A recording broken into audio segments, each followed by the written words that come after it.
On this episode of Survive and Thrive 8791, I welcome Elena Terry to the Buck and Honey's remote studios. Terry, a Ho-Chunk Nation chef, is a cultural traditionalist and founder of Wild Berries, a nonprofit. From growing up in households impacted by addiction to shining on the Food Network's Chopped, Elena turned pain into purpose. Her journey through tradition, food, and healing is truly inspirational.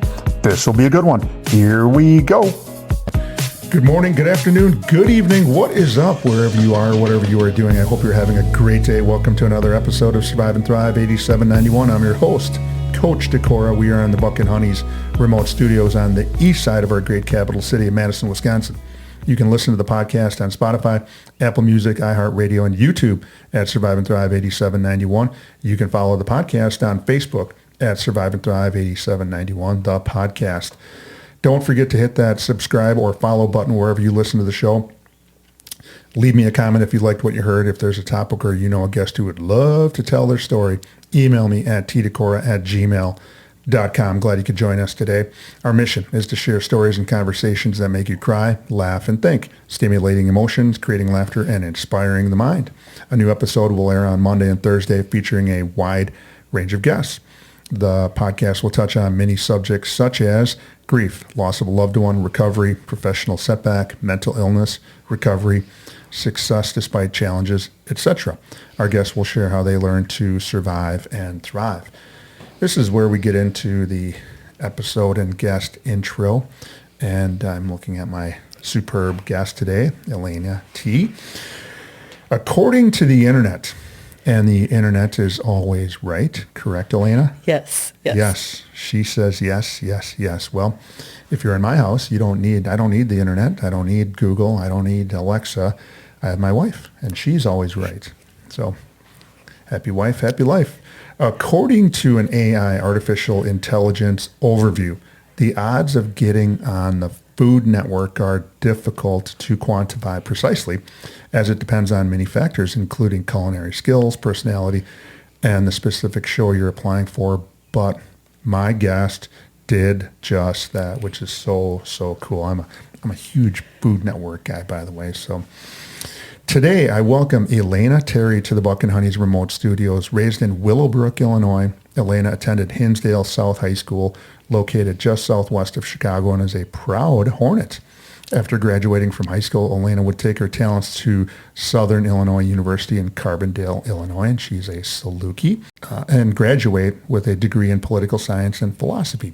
With her passion for the culinary arts, she would earn an associate's degree in culinary arts and chef training from Madison College in 2020.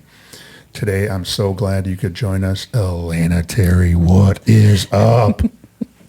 Thank you for having me today. Oh, this is so cool. When you came in the door and we had a chance to get a little hug in, it's been a long time since we probably played together back at the Heights, Indian Heights, way back in the day. And your brother, Jim, right? Yes, Jim. Yep, your brother, Jim, was a year or two older than you? Yep.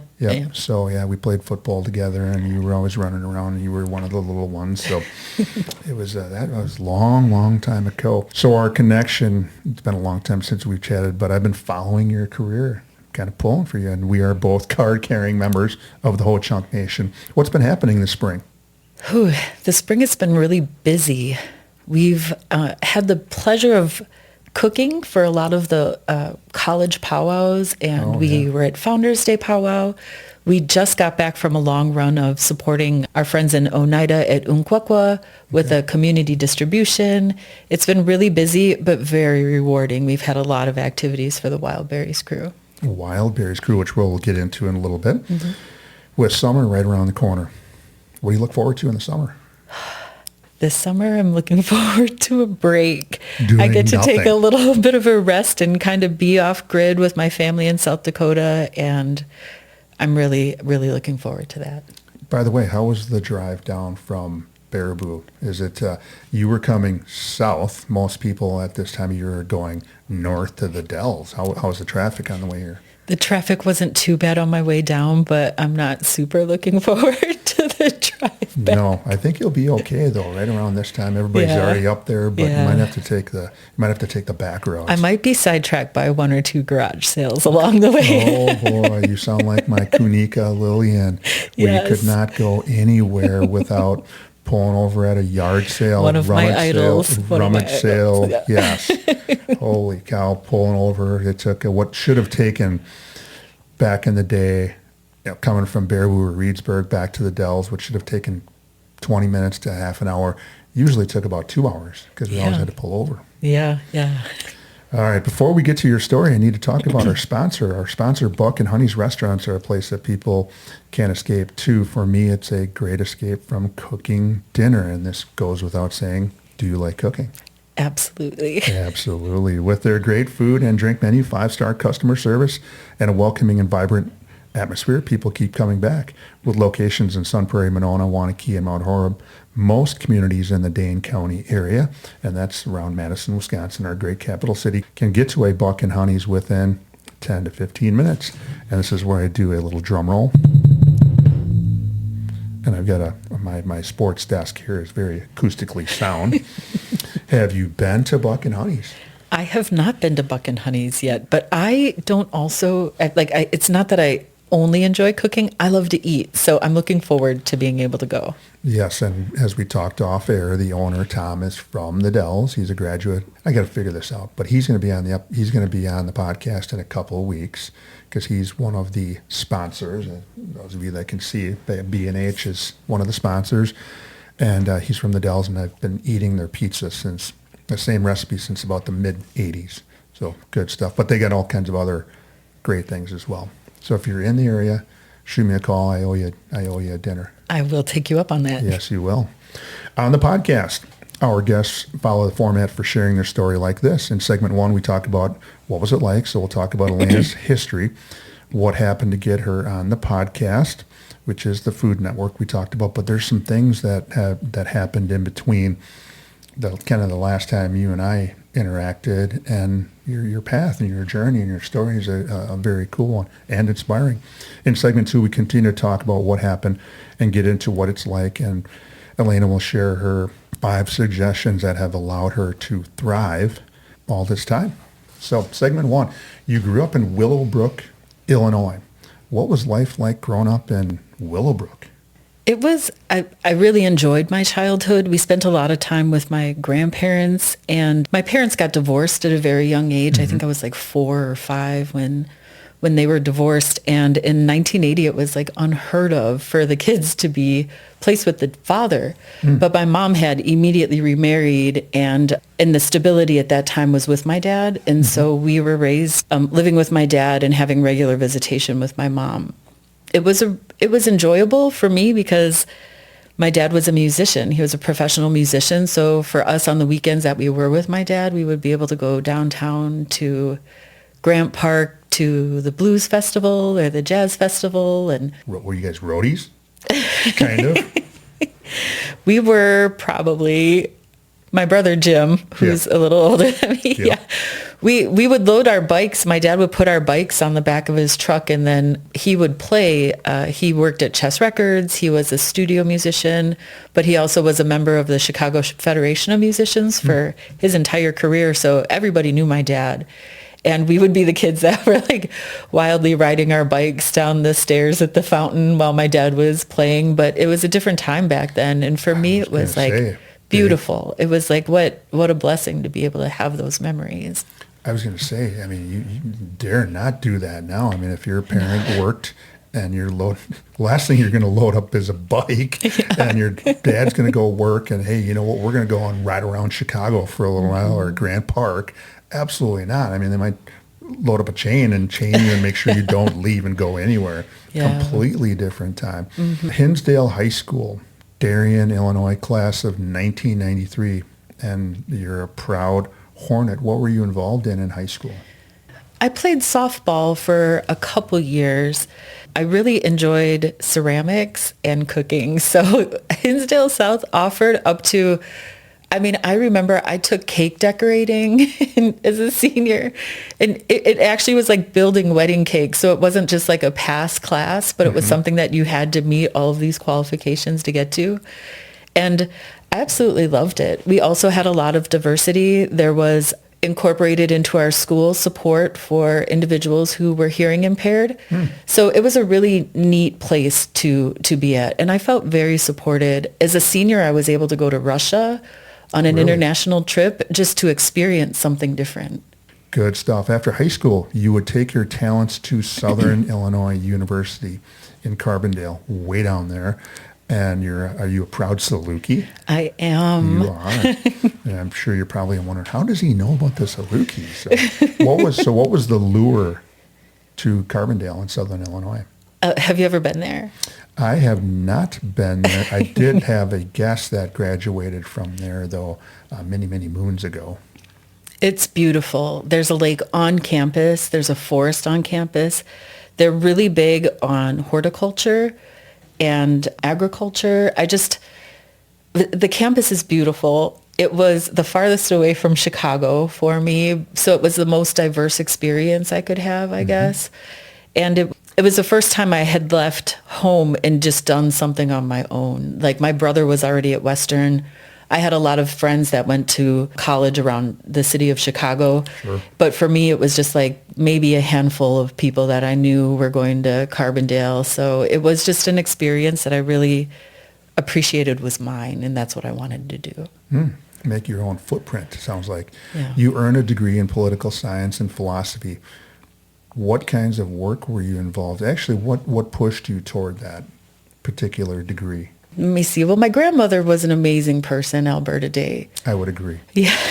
She got an honorary doctorate for humanitarianism. And I just really always believed and saw firsthand the change that could be possible when you really were devoted to seeing it happen. And my grandfather was one of the founders who helped write the bylaws which developed the Ho-Chunk Nation. I was able to see what the possibilities were. And as a starry-eyed, out of high school traditional student, I invested in that. And the philosophy part, I just have always enjoyed, I guess, learning how to think differently and being challenged by that. And I really enjoyed the literature part of it and taking a point of view, contradicting yourself, and then proving yourself right. And that thought process for me was very challenging, and I appreciated it. So I actually started as a philosophy major, and went on to be political science after.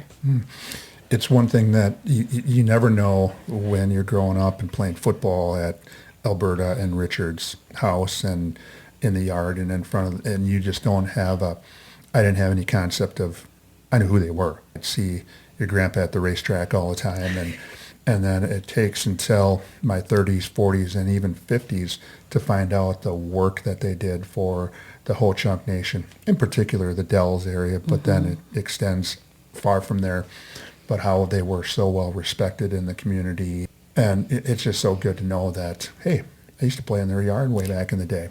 Cooking and the culinary arts must have been a passion of yours for a while, and you look back going to your high school days. Tell us about that. I mean, you talk about the yard, right?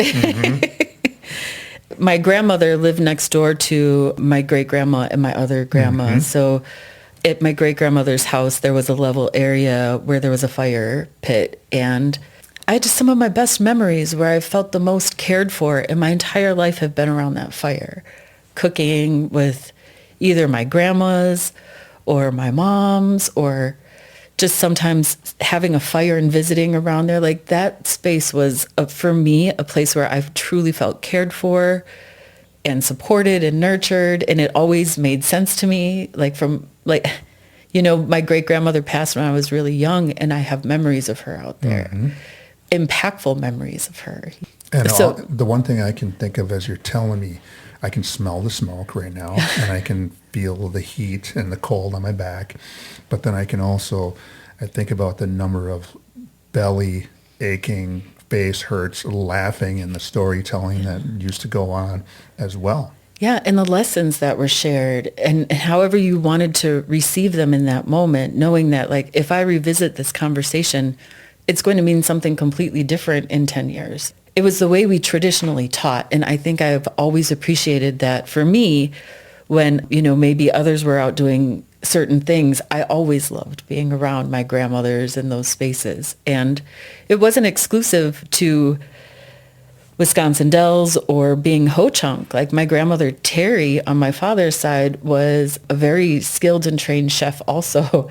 And she cooked these incredible meals that were like generational from the old country, and being able to just stand and stir gravy. I remember those things. And so it made sense for me to continue, I guess, building my skills by taking all these classes in high school.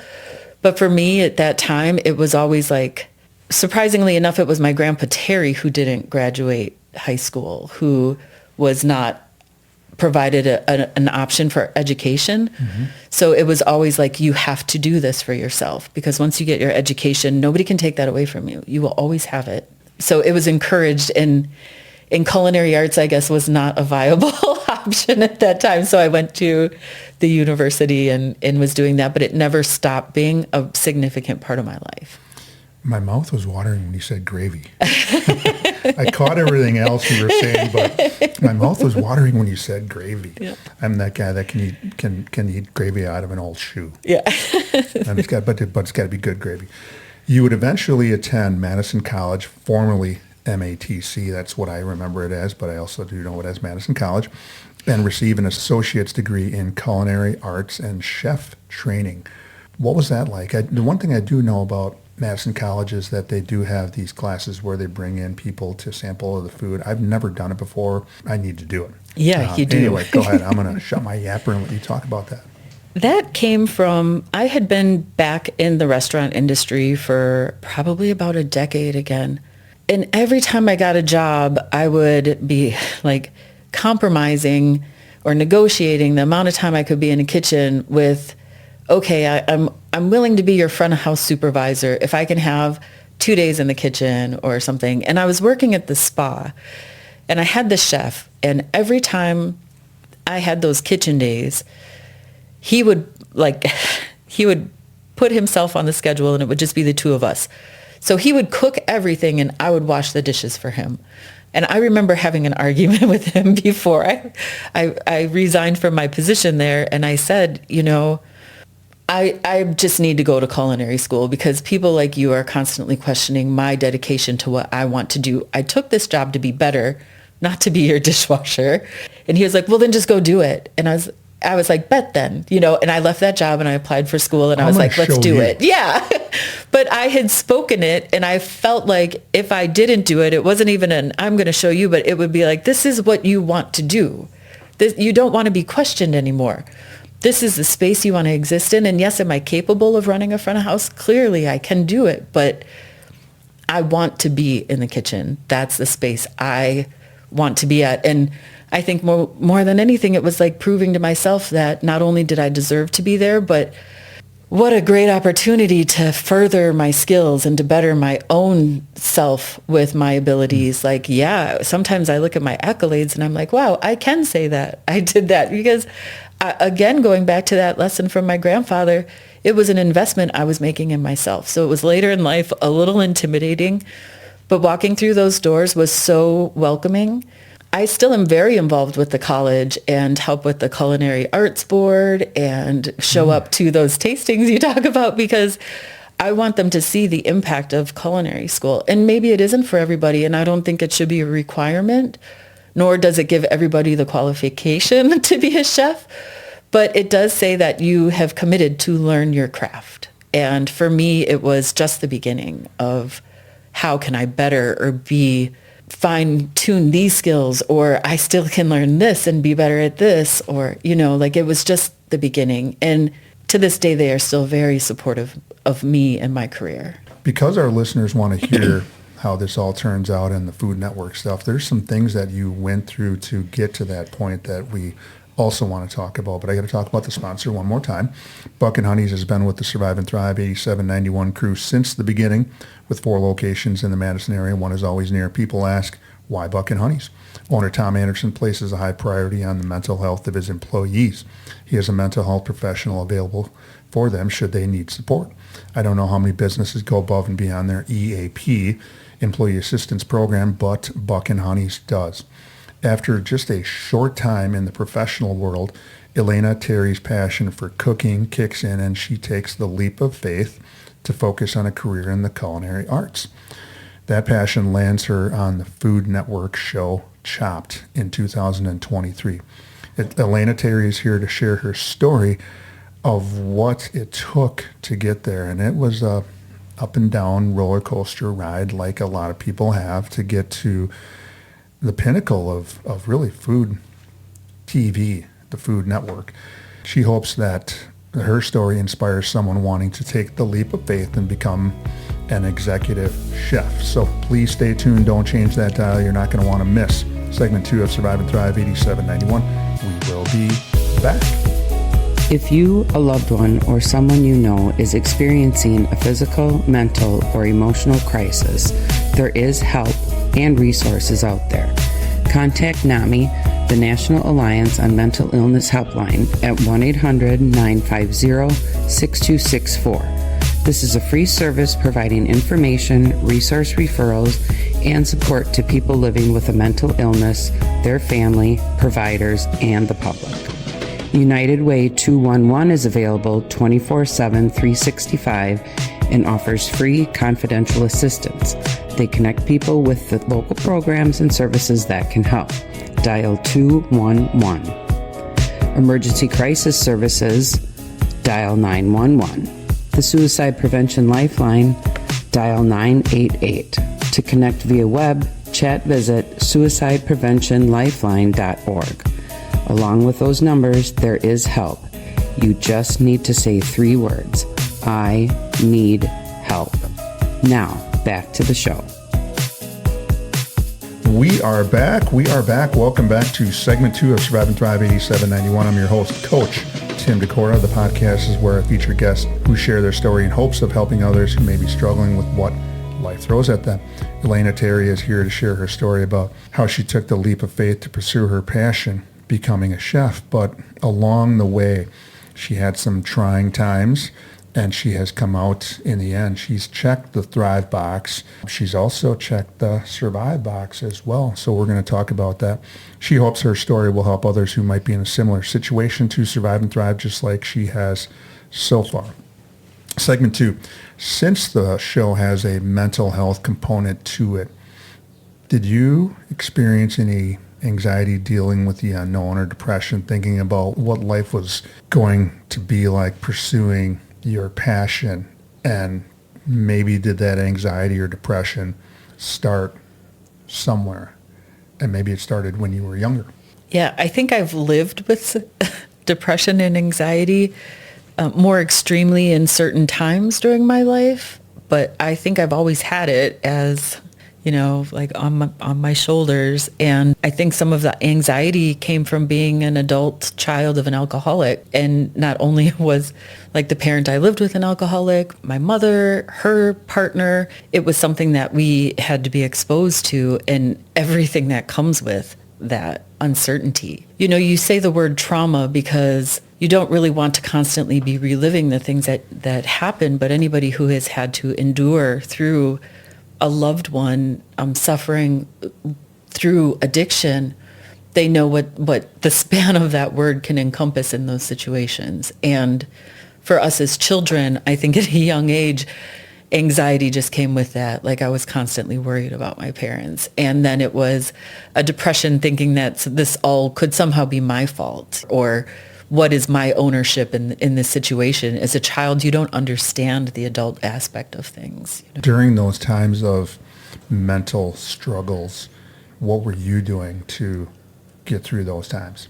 I'm just forever blessed and grateful that I had a brother that kind of helped me feel safe in those times. And the one thing, even though like we had all these different homes where we existed and called all of them home, we were never separated. So it kind of, he gave me just this unbelievable feeling of protected, And even though he was like, he's supposed to do that. yeah, but he's only a year older than me, and he was surviving it as well in his own way. And for me, I was blessed to have my grandparents look out for me, and really they were safe places.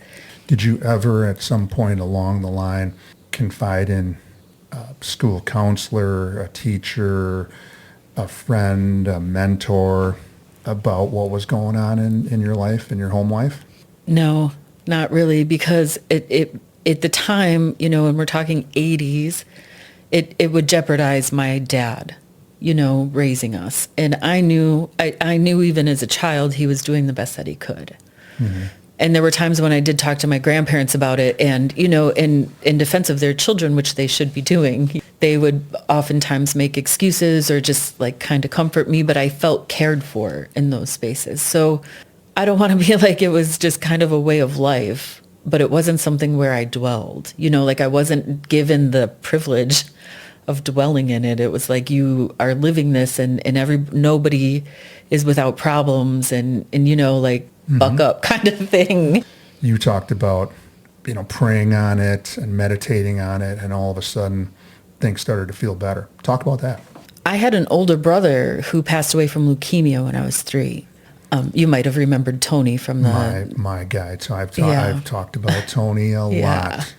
And he was my blood brother. He was my true brother. My mom had him. He was the first grandchild. So he was, back in those days, stayed with my grandparents, as the first grandchild. And then my mom went off and had my brother and I, and then I was 3 when he left. But he battled leukemia, and for my grandmother and having this young boy who was just beautiful. He was. He really was. They did everything they could to help him, and they had taken him to South Dakota to see a medicine man to be doctored. And after my brother left, they continued on the relationships and continued bringing me to ceremony at a very young age, which, it had just become legal to practice ceremony again publicly during that time. I was blessed to be able to have along my journey some incredible mentors who helped me understand what the deeper meaning of these lessons are in our culture, these traditional teachings and stuff. And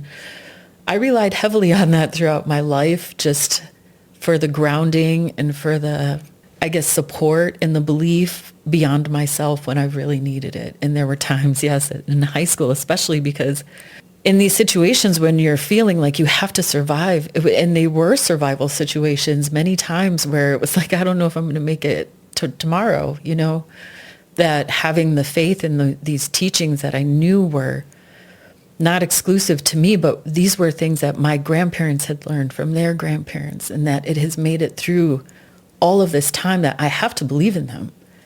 And trusting them is what has helped me through that time. Like my stepfather had passed away when I graduated college, and the trauma that had happened, that both of us, I played a part in this relationship not being great. And I realized that and prayed on it, and was able to have a conversation with him before he left about like forgiveness and asking forgiveness of myself because of how I reacted or antagonized, because there were times when I was not exempt from contributing to the situation being what it was, and owning that and saying that if I can resolve this, maybe I can move on, like these stories and these teachings talk about.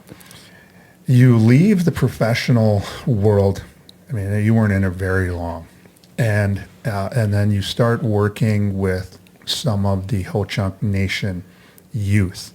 And you talked about some struggles with that and trying to move the dial a little bit as far as, trying to get them to be better students, trying to be an example of how to do things. Talk about your time with the Nation in the beginning. So I graduated college and immediately moved back here home to Wisconsin. Even though I went to school in Illinois and stuff, my dad kind of was like, you are more home in Wisconsin. I started working for the after-school youth program, first as an advocate in the school district. It was really difficult because the cycle, you see the cycle. And I worked in that position for 12 years and saw how many people I was able to support, but I felt like a Band-Aid. So you get that associate's degree from Madison College, culinary arts and chef training. What did you do? Did you dive in? Were you working for somebody right away, or did you start Wild Berries? I started Wild Berries. So another thing was I lost both my parents within the same year, and I also lost my daughter's father, and he passed to alcoholism, and it was just a real crack in my world. We hadn't been together, so I had to watch the struggle that he had with this disease from afar, with knowing that, I had to hold boundaries, which was something that was new to me at that time. But I worked 3 jobs as a server, as a cook when I could, to get through this period of time of transition. And I decided I actually talked to my children about it, and I said, I think that what we need to do is just take this into our own hands. I have a very specific skill set, but I can make the change in my community with this nonprofit if I just say I'm invested in this nonprofit. So you are the founder of Wild Berries, an educational outreach nonprofit, and you had a little bit of emphasis of helping people that maybe were in current addiction or coming out of addiction. You want to touch on that a little bit? Sure. So part of our mission is that our programming, the Wild Berries culinary mentorship programming specifically, is for individuals who are overcoming alcohol and other drug abuse issues or emotional trauma. And that is broad enough. Like, I categorize myself as somebody overcoming these issues as an adult child of an alcoholic, although I have never had an issue with alcohol or addiction. I am overcoming those issues, and that I think is an extreme that I live in, where I'm like, oh my gosh, I absolutely can't, where I don't think that either side is healthy, and so I feel like I am still overcoming those issues. But if you really need help and support, know that you're welcome. That is inspiring work to help work with people who are coming from 2 very tough situations of either addiction or trauma from living through addiction or mental health issues.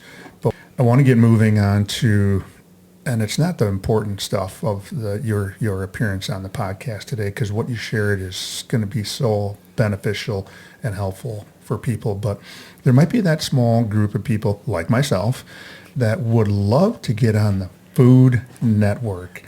How in the heck did that happen? You were on Chopped, a very popular show on the Food Network, in 2023. And there was a lot of hubbub with the Madison area. You were in the Capital Times, an article, and then certainly the Ho Chunk Nation hopped on that. Probably not as much as they should have, but I'm going to shut my yapper and let you talk about how you got on the Food Network. I don't really know how that opportunity came about. They contacted me and said, we would love to have you on the show. We've heard about you. We looked into you. And for me, it was very mind-blowing, because I run a nonprofit, which isn't exclusive to tribal communities, but very transparently prioritizes tribal communities. I don't have a brick and mortar restaurant to prove success, other than that I show up in these places and am successful for them. So they had reached out to me, and I thought, I would love to be on Chopped, and I would love to get to showcase my abilities. There was a little bit of pushback because, some people are like, our foods are sacred and you shouldn't be competing with them. But for me, it's making me stronger. I'm learning from every one of these experiences, and I am expanding my network of phenomenal chefs who are now, like good friends with me. So it was an amazing opportunity. Chopped was like my first introduction into TV land on that level, especially in competition. It was the first time I ever competed.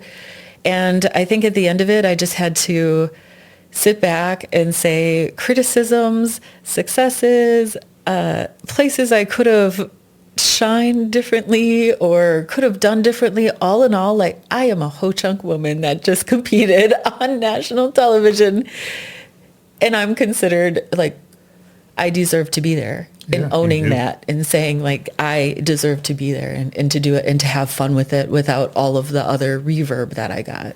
So I know some people are cruising around in the car right now listening to the podcast somewhere. Keep both hands at 10 and 2. And I'm going to ask a question that somebody might ask and that's driving right now. And I want to ask it. Who do you have in speed dial from the Food Network? Anyone? Yeah. You do? All right.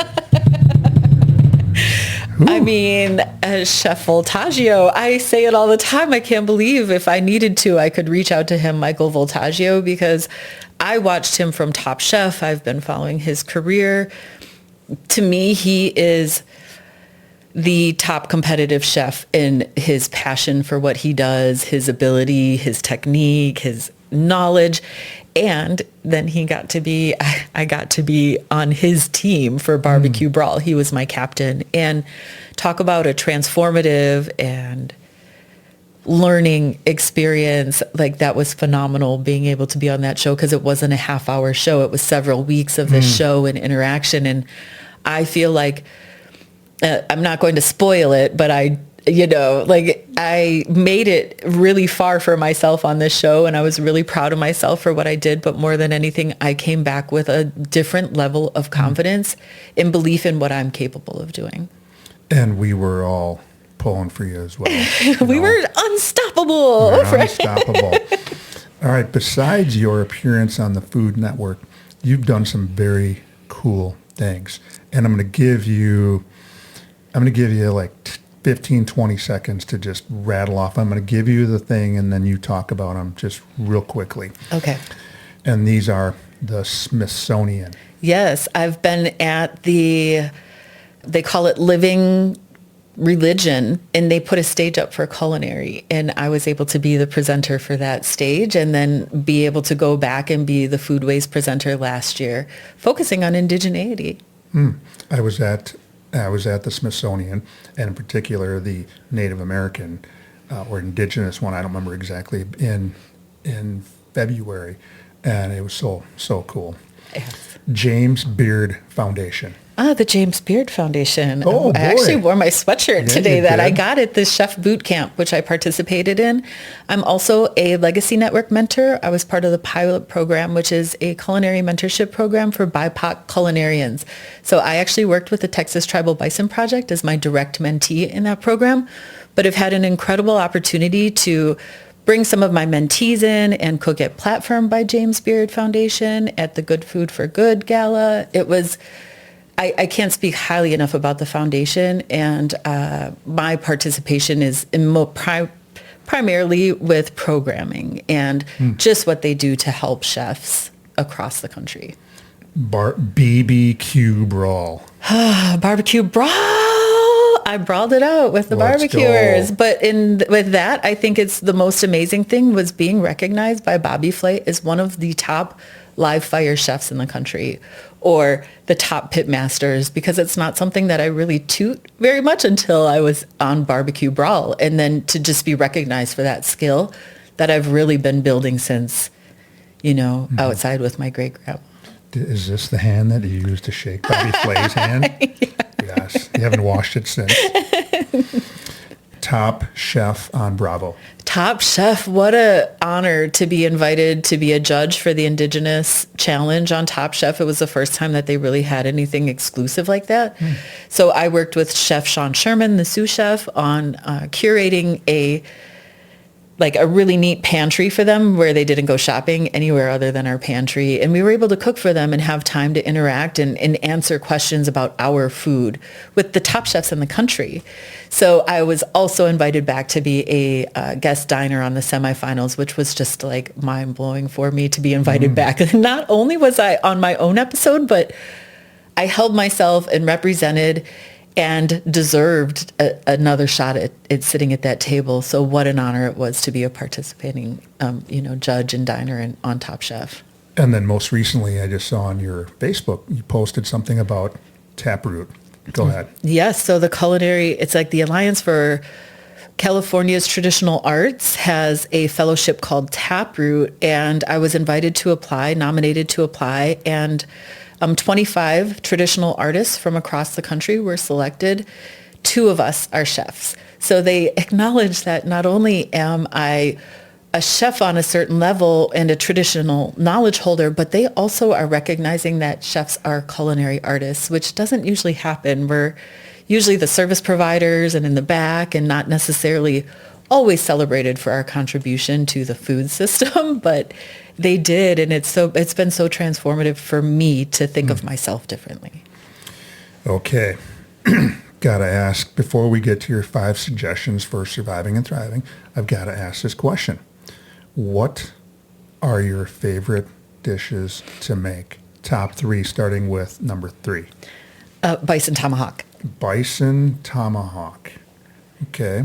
Grilled, smoked, All of the above. pan-seared on the black stone. Usually what we do is we smoke it to a certain temperature and then reverse sear it on the grill. And it's just so amazing. It's so flavorful and very different from beef.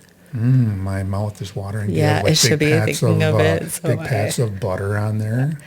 Yeah, usually we use like smoked salt and cedar and maple, complementary to the flavor profile of a bison. I can smell it right now. My smell-o-vision is working here. Number 2. Squash. Anyway, am I a fruit? Am I a vegetable? Am I sweet? Am I savory? Am I only for Halloween? No, it's all of the above in my mind. It's all of the above. So diverse and beautiful. I think back to my upbringing of just cutting it in half, putting some butter and some cinnamon or some brown sugar and sticking them in the oven, and then when they're done, pulling them out and then just eating the insides of it. That's what I remember. And your number 1 dish to make? It would have to be like fried corn with onions and vegetables and seasonings. I am a vegetable eater on a bed of wild rice. Ooh. Like, so having all of those delicious things put on wild rice, like sometimes I have to remind myself to eat more meat, even though I'm a butcher and a wild game specialist, because I absolutely love it. So harvest time, I'm in heaven. Sounds like a good vegan meal. Yeah, it is. It is. And wild rice has protein. It's this beautiful ingredient. So anything with wild rice, let's say that. Man, my mouth is watering. This is where the subscribers, followers, and listeners take out the notebooks, pens, or pencils, and they're going to jot some things down. Here are Elena's suggestions that have allowed her to survive and thrive while pursuing her passions and getting through life and appearing on the Food Network and doing all these other cool things. I'm going to toss these in underhand softball style, and you can hit a softball, right?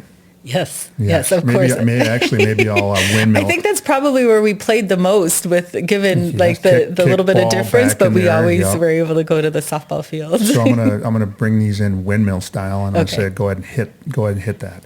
So here's what you shared with me, and we're gonna go from 1 to 5, not in a particular order, but we'll start with number 1, religion/faith. Go ahead and hit that. Absolutely. At all these points in my life where I felt at a crossroads or uncertain or questioning things, turning to my faith, to my mentors, to my spiritual leaders, it has been the constant that has brought me through all of those times. And these, like, I believe, like, for me, I am a traditional practitioner, I guess, in that I practice with my traditional culture and religion. And for me, it just is one more level deeper to our ancestors, and knowing that, looking at historically everything they've had to go through, they had these same lessons and it brought them through. So in being able to take in those lessons and apply it to my own self, I think maybe my philosophy background also gives me a little bit better way to evaluate it, but it has guided me. Number 2, meditation. Go ahead and hit that. Meditation transformed the way I looked at myself and felt myself, and being in space on my own. Like, I had suffered with endometriosis, with other physical ailments, and meditating, being grounded, guided meditation, it just really has helped me realize the places that I might need to focus on in my body, or to be able to tunnel my purpose for myself, even if it's just for the day, to quiet like all the noise that I have to filter through. Meditation has helped me do that. Some people like to say unplug, and Yeah. just to be able to do that. Yeah. Number 3, and this is not surprising at all, gardening and being with Mother Earth. Go ahead and hit that. Right. I'm from just being a child, I've always felt great peace and understanding in the woods, going through the forest with my grandparents. My grandpa used to teach us how to hunt for berries and medicines, and we would forage with everybody. Like, that was always a place where I felt safe and I understood and connected. So I always enjoy a nice walk in the woods, or being literally grounded in the earth and gardening and just feeling the transaction. You know, we're taught that we can give anything to the earth and she's strong enough to carry that, if it's like that we're carrying, that like that us as an individual is carrying. So I really feel like, yeah, if it's winter, I don't mind being outside in the winter. I mean, I'm in Wisconsin by choice. Mm-hmm. It's finding ways to get out into these spaces where there is a proven energetic exchange that happens. And for me, it's the recharge I need. Number 4, family and kids. Go ahead and hit that. I wouldn't be where I'm at or have any of these goals if I didn't have my children to motivate me, or to, I'm going to get emotional talking about them. Okay. Because they're my kids, right? And I was only able to have one child naturally, but I've been blessed to be a foster mom, to have children come into my life who I was able to raise like my own. And I founded Wild Berries for them.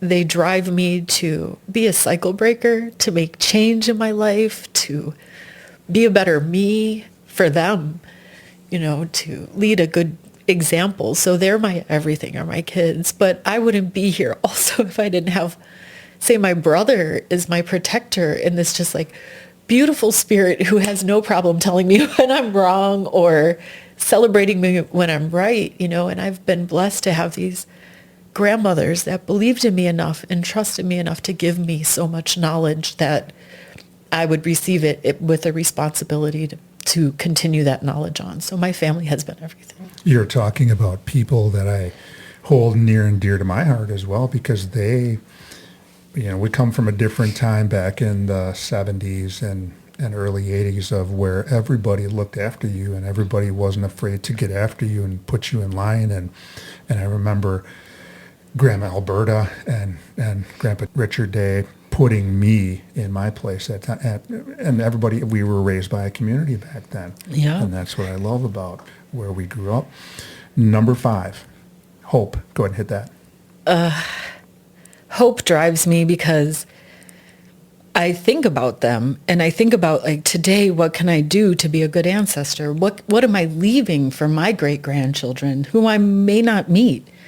It's hope that the actions that I have today will be a ripple of change that may be this gigantic, different life that they live in where they feel supported, and we don't have to have the strength of cycle breaking because the cycle will be a healthier one. You know, like that these things that we're doing are hope for tomorrow.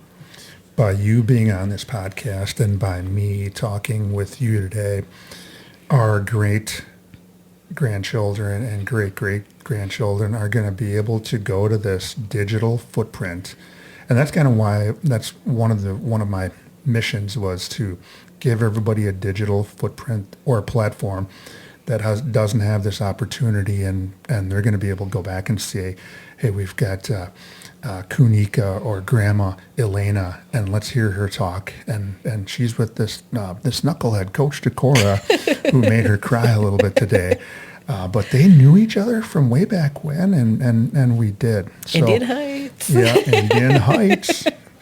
What a great episode. I'm so glad you could join the Survive and Thrive 8791 crew today. Your story and how you've thrived after a challenging childhood and then other challenges on the way. They were hurdles that you did not go around. You didn't take the easy route. You went over and through some of those challenges, and is inspiring. And I'm so glad that we have been able to connect after so long. And I know that we're going to be able to do this a lot more, where we're going to see each other, and I'm going to make it a point of doing that. Your story reminds us all to have coping skills or mental health tools in this toolbox when you're going through these challenges, and how they've helped you. And despite all that, you've adapted and you've survived and thrived. Our call to action. Elena Terry just shared her story and what it's like to follow her passions. She learned to be resilient and adaptable. Here are Elena's 5 suggestions that helped her survive and thrive through some challenging times in her life. Number 1, religion and faith. Number 2, meditation. Number 3, gardening and being with Mother Earth. Number 4, family and kids. And number 5, having some hope. As we close another great episode of Survive and Thrive 8791, are there any final thoughts, Elena? There were a lot of times in my life when I really did feel hopeless or not seen, or that I couldn't find my path.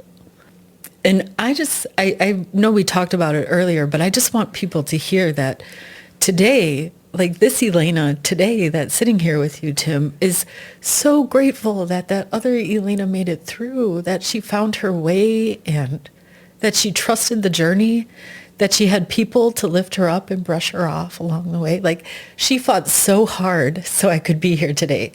It would be a travesty not for me to live my best life and to continue going over those obstacles so that the Elena in the future can appreciate the thrive part of it, and not always being in a survival mode, but appreciating that Elena figured it out, and she was so powerful.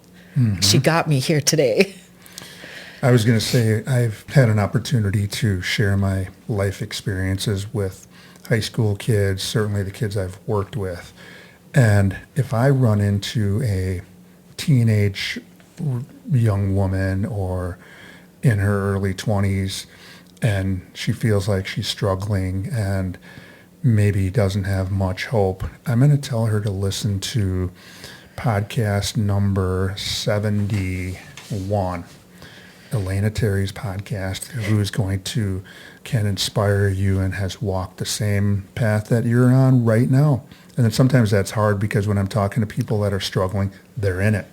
Yeah, and it's really easy to say, like, this is going to get better, but it does. It does. And in all of these things that you're put through, like, we were taught we're never going to be given more than we can handle. And although I sometimes am tired of hearing that, it's the truth. And it's how you emerge that makes the difference. Well, I hope you answer the email or phone call should anybody reach out to you that's in the same boat. And you know what? I'm not hoping you'll answer that phone call or that message, but I just know you will, and you'll be able to inspire a ton of people that are going to listen to this podcast and maybe try to do it your way. On our next episode of Survive and Thrive 8791, we will have another amazing guest in the Buck and Honey's remote studios who will share how they learn to survive and thrive. If you have a story to share, or you know someone who does, please reach out to me at tdecora@gmail.com. Until next time, hang in there with whatever you happen to be going through, and with hard work, dedication, and determination, you can survive and thrive. Until next time, take care.